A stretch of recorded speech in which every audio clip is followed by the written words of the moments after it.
How many dogs were bugging out yesterday? Hello and welcome to the Fen Den. I'm your host, Sean Allen Fenn, and my goal is to win your hearts and to change your minds. Yesterday was the 4th of July, and every year Americans celebrate in the explosive tradition of frightening animals with pyrotechnics. How scary is that for dogs? They have no concept of Independence Day. Dogs are not independent. Cats are independent. They couldn't care less. When fireworks go off, dogs will stay by your side, cowering in fear from the fun explosions. But they'll put up with it. They trust us no matter what. They don't have to understand. They just trust. They're like cult followers. They'll drink the Kool-Aid. They'll eat your hamburger too. That's why they tolerate us. We have the food. They love unconditionally. And we have meat. It's win-win. I have to tell you a story about a dog named Blessing. I was introduced to this amazing couple who live in Kenya. They were here because she was speaking at the UN, and they run a boarding school there in Kenya for orphans. They don't have electricity. They don't have any running water. People are hungry. So imagine what it would be like to treat a dog there in Kenya like we do here in the United States. Only in America do we treat dogs like children with special needs, picking up their poo for them and pushing them in strollers, carrying them in designer handbags. They don't do that there in Kenya. So when my friend adopted this dog and named it Blessing, and he was outside washing the dog, the villagers thought it was strange. Well, let me just pull up this interview with them so you can hear the story. Jumbo! Hello in Kiswahili. My name is Darren Kendrick, and I'm here with my beautiful wife, Catherine Omanyo. I was actually born in the States, but she's born and raised in Kenya. We have a school in Kenya, Busia, Kenya. And so I just want to briefly share with you about this dog named Blessing. This dog was starving when I came across this dog. Have you ever came across a dog that was just so adorable, so beautiful, and you just had to rescue him? You just had to help him? This is the story of Blessing. I rescued this dog, and this dog is a blessing. It has been a blessing. But because the culture, dogs are not really that popular. You know, they're starving. You can see their ribs. And so there's one time I was washing this dog, Blessing, and people were laughing at me in the village. It was like, what is this guy doing, washing a dog? This is so abnormal. But here in the States, it's normal for us, but over there, it's not. And so this dog is a huge blessing. And remember, when you save a dog, you save a life. Yes, I never in my world thought that a dog can be important. And if I had food that is not enough between a dog and a human being, I would give a human being and ignore the dog. But now I have a reason to take care of Blessing.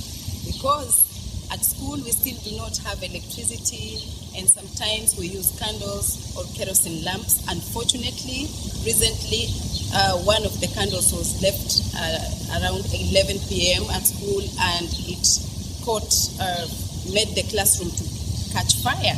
And this classroom spread to other 2 more classrooms, and we almost lost the whole school. Lucky enough, Blessing was not asleep, and Blessing noticed fire, and he kept running around barking. And because we do not still understand the language of a dog, he was actually making a siren of danger. Lucky enough, one of the staff members was not asleep and followed Blessing as he kept running around the classroom barking, and he noticed there was fire that was already blazing so hot, and screamed for help. So we all ran there. We started just trying to put off the fire because we do not have a fire brigade. We do not have fire extinguishers. We were desperate. Were it not for Blessing, we could have lost the whole school. Now I want to, every day, whenever I go for food, even my children, they carry a plate for blessing too, because blessing is a real blessing. Remember, save a dog, he will one day save you. Yes.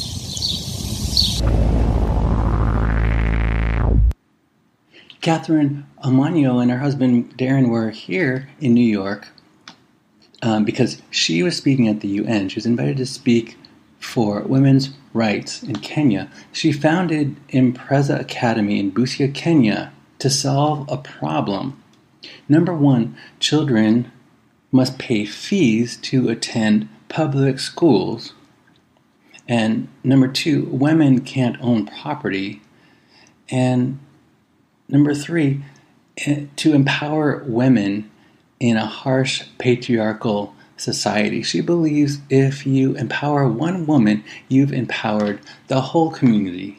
Did you know that in some parts of the world, men mutilate female genitals? Not the same as male circumcision at all. Baby boys have their foreskins removed, not the entire head of their penis. That's essentially what men do to female children in certain places where people are severely uneducated. When she was 14, her father died, leaving her mother with two choices: marry her brother-in-law or be homeless, because she wasn't allowed to own property. And Catherine had two similar choices: become a child bride or pay for school herself. For all the problems we have here with our education system, we have it so good. Here, kids talk about Snapchat, and there in Kenya, they talk about where their next meal is going to come from and how they're going to pay for their education. Catherine would sneak in. She would actually break into school if she did not have the funds to pay her fees. She would still sneak in, because if she missed a day, there's no way she could catch up. And there's a shortage of books, so kids have to share books. Can you imagine that? You go to a school and the teacher only has one book for all the kids, and you have to pass it around and share it. So she would break into school and she would cram knowledge at the risk of getting caught and getting beaten because she couldn't pay for her school fees. And here she was, her father was dead, and her mother and her sisters had to fend for themselves, sleeping on couches, and eventually learning how to make clothes that are incredibly just so gorgeous. I mean, beautiful. You look at this woman and she has style. I've never seen anyone who can make clothes like she can. And she learned by just using scraps, where other clothes makers will take, a small set of measurements. She takes at least 19 measurements, which it seems like that's a lot. I don't know. But she takes very detailed measurements because she learned by scrapping little pieces of material together. Beautiful dresses, and she makes this amazing jewelry. She realized that when she was growing up, she not only was risking getting beaten for not paying fees, but as a poor child in Africa, imagine how hard it is here, but there, no one will give you the time of day. So she learned how to look good. She learned how to dress well, and being incredibly resourceful. Now she's living proof of the power of the female entrepreneur, because she realized that she could make these amazing dresses and clothing for people. And at first she would scrap them together, and so they look really patchy, with, different colors and different patterns. That sounds really amazing to me. I think that's cool. She has this amazing ability to make clothes, and people started noticing, and they wanted what she was wearing. And so that's how she made money to pay for school. She would make clothes for people. I love it. She is so amazing. They're the sweetest people I've ever met. He's American. I think he was born in South Carolina. And the odds of them meeting each other are profoundly remarkable because they met in Ohio. She lives in Kenya. He falls in love with her. He goes with her to Kenya, and she had founded the Impreza Academy. She had founded her organization in 2001. He went to Kenya to be a part of this thing, this greater cause to help the kids there. He was a pastor, and so I think he started the church in Kenya. But the odds of your dad meeting your mom are 1 in 20,000, multiplied by the chances of them staying together long enough to have kids, which is 1 in 2,000. The probability of you existing at all comes out to 1 in 10 to the 2,685,000th power. That's 10 followed by 2,685,000 zeros. The odds of you being born at all, scientists estimate at being 1 in 400 trillion. What about just being born in the United States? There's over 6.6 billion people on Earth. There's over 300 million people in the United States. So you have a 4.5% chance to be born here. Now, if you even consider the odds of that you are born as a white male into a family above the poverty line, I don't know. But my point is, don't tell me you are not here for a reason. I believe that it is a privilege, and it is your responsibility and my responsibility to do something bigger than ourselves, and it's entirely selfish and greedy if we don't help other people in the world, not just our immediate family, but the whole freaking world. And I want to give you a strategy. I don't know what you're going through right now. Things are probably going really well for you, or they are maybe not going so well for you. No matter what, I promise you they are going well for you, and the universe is conspiring in your favor if you choose to believe it. Let me explain.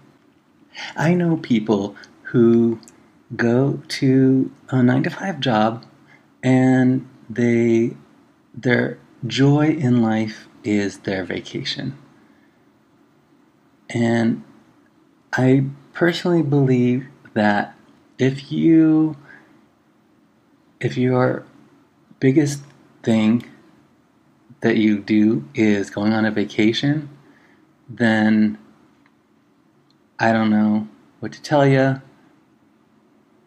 We're all here for a different, we're all here for whatever reason that we're here for. And we all have total free will. But I believe that you are selfish if you are not working. Let me put it this way. I believe you're selfish if you're working for yourself. In other words, Jeff Bezos, I've heard him put it like this. A person has 3 things that they could do: a job, a career, or a calling. One of those 3 things. And according to him, the best thing is to have a calling. If you are taking a vacation and you can't get away from work fast enough, then you're doing it wrong, because you have the opportunity to have a calling and do something bigger and higher than yourself. So when you are on vacation, you are excited to get back, and you tap dance to work because you love what you do, and you find it hard to distinguish the line of demarcation between your calling and your personal life. Some people think that you should keep them separate. Of course, there are times when you should keep them separate, but for the most part, if it's your calling, that is just what you do, and it's bigger than a job, and it is more fulfilling than a career. So I say that to say I want to give you a strategy for this is a surefire way to not worry. Because if you're worried, you are really close to self-pity, and self-pity is pathetic. Now, I'm not saying that you're pathetic if you worry, because everyone worries, but it's possible to rewire your brain to think in reverse. When I mentioned that the universe is conspiring in your favor, you can choose to believe that, and when you can make yourself believe it, and how can you believe such an absurd thing? You tell yourself that. Repetition will create a new belief, a helpful belief that instead of thinking that the world is conspired against you and everyone's out to get you, if you start to think that anyone you know that thinks that way, probably there is someone out to get them. And just because they're paranoid doesn't mean someone is not out to get them. But what if you reverse and you flip everything over? Flip it around. When you start to get worried, you are inevitably being selfish, and you're really close to self-pity because you're looking at your problems and you're looking at your circumstances and you are focusing on them, and you are so up close to them that they look really big because you're so up close, because that's where your perspective is. What if, instead of doing that, you have a little faith? And faith is the opposite of fear. You probably know that, but I'm going to reiterate that to make a point, because when you are in a place of fear, if your mind is in that place of fear, it is not sustainable. Your reality is not sustainable. Fear is self-centered, and fear is a lack of trust. What the hell am I talking about? Have you heard the term entropy? Entropy is a term that refers to a state of disorder. When you're in a state of fear, you're in a state of high entropy. That's why it's not sustainable, because you're in the state of disorder. And you'll recognize it, the subtle fear that is called uncertainty. Now, it's not a terrifying fear, it's a subtle fear, and it's uncertainty. It's when you procrastinate, and it is when you can't make a decision. You are feeling this uncertainty, and you have high entropy. That is related to fear, it's self-centered, and it's lack of trust. And it's not how we evolve. Because when you're in a state of fear, you're working out of your reptilian brain, your reptile brain. That is where your amygdala is responding to in a fight or flight mode. And when you're working out of a state of fear and lack, you're in reptile mode, and if you're not evolving, then you're devolving, which means you devolve because of fear. Now the goal here, the desired outcome, is to lower entropy, to lower the state of entropy. And in so doing, you're going to create more certainty. right? Do you follow? So how do you do that? You lower entropy when you care for others. Love cares about the other. It is not selfish. Okay, now I know some people might think it's weird that I go off on these esoteric explorations that to some people might think it's a little woo-woo. But listen to what I'm saying and prove me wrong. Neil deGrasse Tyson puts it this way: we all are working out of a canon of concepts that matter. The way we perceive the world gives us a set of rules that give us the understanding of the consequences that matter. The consequences of what we do are our set of rules for understanding and being a person in the world and moving through the world to do what we do. Okay, so our canon of concepts. In other words, our map of the world. And the map is not the territory, meaning how we see the world, how we perceive the world, how we understand and interpret the world is not the world itself. Do you follow? Okay, let me break it down like this. Plato versus Democritus. Idealism versus materialism. Plato had this theory of forms. And forms he described as the idea of the thing. So not the thing itself, but the idea of the thing. And the idea exists before the thing does. Democritus contributed the theory of atoms. He espoused that everything is created out of little solid particles. Okay, the lineage of this idea brings us to materialism. So everything that exists is a material. It's measurable.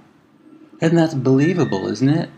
We know atoms exist, and we think that, things that we can feel, we assume that that's a real thing, and if we can measure it, then we can make sense of it, and so on, right? It's so believable that Einstein, who gave us the theory of relativity, and he tended to believe in the materialist ideology, or the materialist concept, and he gave us groundbreaking understanding of space-time and the speed of light, which is only an estimate, by the way. Scientists don't know the precise speed of light. But anyway, Albert Einstein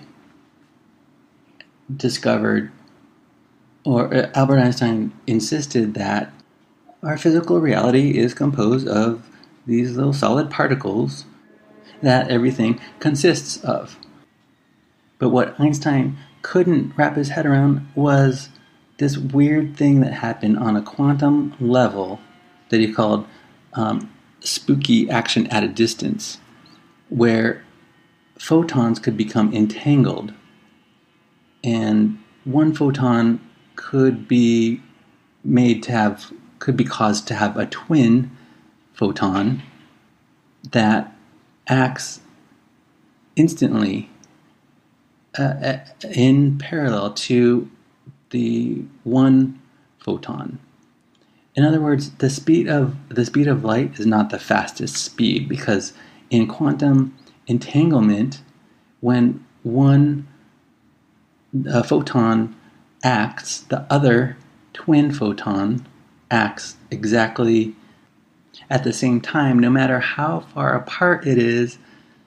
It could be as on the far end of the universe, theoretically, and still act instantaneously to correspond with its twin. As if one thing could be in another place at the same time, from my limited knowledge of this stuff, this is actually proven. This is a thing. This is something that scientists are aware of, and these experiments have actually gotten more elaborate over the years to show how this stuff works. Starting with the double slit experiment, where electrons would pass through these two slits and they would hit a barrier on the other side and create this pattern that would act like a wave. So it started off as a particle and then created this wave pattern that showed this interference pattern. And the funny thing is the weird thing is that the observer causes the particle to either be a particle or a wave, depending on if it is observed. And scientists have proven that it retroactively becomes what the observer sees when it's observed. So a single particle could pass through this system, so be projected into two slits, and scientists have done experiments to where they delay the observation. Unobserved, the photon is a wave. If the scientists do not observe it, they'll send the photons through and it acts like a wave, and you see the wave pattern. When it is observed, it becomes a particle. I kid you not. This is proven science. Unobserved, it is a wave of possibility. As soon as the scientist observes it, it becomes a particle. They do delayed observation experiments where they don't observe it until after a certain point, and the photon retroactively becomes a particle. It's so weird, and Einstein didn't understand it, and he could not disprove it. A scientist named John Archibald Wheeler proved this and set up this experiment where the light starts off as waves, and there's a delayed choice where the moment of decision to observe causes the wave to become a particle. And not only that, but it retroactively becomes a particle. Deciding to run the observed experiment causes the waves to become particles. And this causal force extends backwards in time. Our choice of what experiment to do determines the prior state of the electron. Remember, if it's unobserved, that this does not happen. This effect only happens when it is observed. So the observer effect, when looking, the particle is localized in space-time. When not looking, it is a wave spread over space-time. The implications of this cosmologically is, look at it this way. A distant star emits a photon billions of light years away towards the Earth. And on the way, it must pass through a dense galaxy. Gravitational lensing, it's called. Gravity warps light, and the light wraps or bends around the galaxy. Now, billions of years later, upon reaching the Earth, an astronomer chooses to use a binocular type detector and focuses half of it on the left side of the galaxy and half of it on the right side. How this astronomer chooses to measure it, that means the photon could only have taken one path and would display a clump pattern, indicating that the clump pattern is the particle, right? That's how they refer to it. That's how you know if it's a particle or wave. It creates this clump pattern or a wave pattern. So how we choose to observe in the present determines how the photon behaves billions of years ago. Was your mind blown? In this model of the universe, which is not disproven, the materialist worldview does not work. It's actually disconfirming evidence against materialism. In 1999, Dr. Marlon O'Scully at the Department of Physics at Texas A&M University created a more elaborate double slit experiment using delayed choice. It's a delayed choice quantum eraser experiment. I don't have the credentials or even the time to explain it in depth, but this is basically what the results were. He set up these detectors, and he had these 4 detectors that would render the ultimate analysis. Detectors 1 and 2 always show interference patterns because it's impossible to determine which of the 2 slits the photons came from. And detectors 3 and 4 always show clump patterns because we can know which slit those protons came from.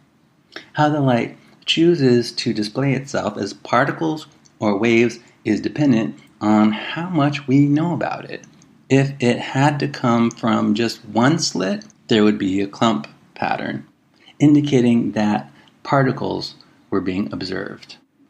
If it might have come from either, there would be an interference pattern, indicating that it was not observed, and it remained a wave. Albert Einstein spent the latter half of his years trying to explain this disconfirming evidence against materialism. And at the end of his life, before he died, he said, "The distinction between past, present, and future is only an illusion, however tenacious this illusion may be." He said that in 1955. I think he died in 1955. In the prior year, 1954, because he could not explain the disconfirming evidence against materialism, he said, "I must confess that I was unable to find an explanation for the atomistic character of nature.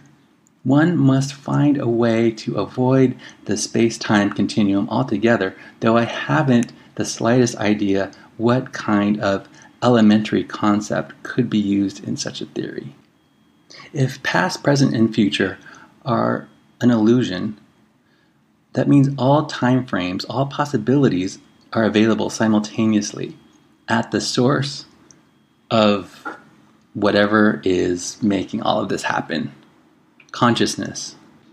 Now, doesn't that imply that modern physics favor Plato and his idea of potential forms, abstract ideas which can only be described in the language of mathematics, waves of potentiality as to where the particles might be if they're checked upon? In other words, how you observe something and the tool or the mindset, your canon of concepts that matter, your proverbial binoculars that you view your reality in. And if we see things in terms of light and dark, one of the things I learned in art school how to paint is I had this really phenomenal teacher who just taught this basic mantra: light shapes and shadow shapes. So if you're a painter, you know what I'm talking about. We see things in light shapes and shadow shapes. My point is we see things through light. That's what allows us to see and that's allows cameras to pick up images, light.